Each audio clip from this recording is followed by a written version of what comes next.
খুব সুন্দর। একটু আগেও কি জানতাম ফিশ ফ্রাই খাবো? একেই বলে কপাল। জানো তো বন্ধুরা কি হয়েছে, আমাদের ফিশ ফ্রাই অর্ডার এসেছিল, তো হয়ে গেছে, প্যাকেজিং হচ্ছিল, সেই টাইমে ক্যান্সেল।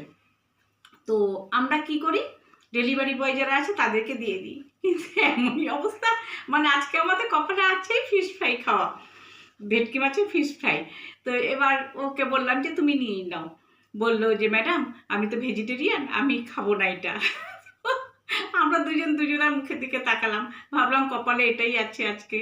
তো এই ফিশ ফ্রাই নিয়ে বসেছি, দেখো কি সুন্দর ফাইন। মানে আসলে সব আমরা বানিয়ে বানিয়ে কাস্টমারকে খাওয়াই, নিজেদের জন্য তো এত এইভাবে বসি না খেতে।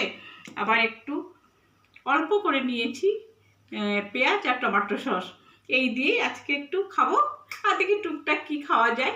এই হচ্ছে ঘটনা। তাই আমার তো একটা ফিশ ফ্রাই খেলে পেট ভরে হ্যাঁ, যাবে, বেশ মোটা না। আর তাই ভাবলাম একটু আমার পরিবারের সাথে শেয়ার করে দেখো ব্যাপারটা।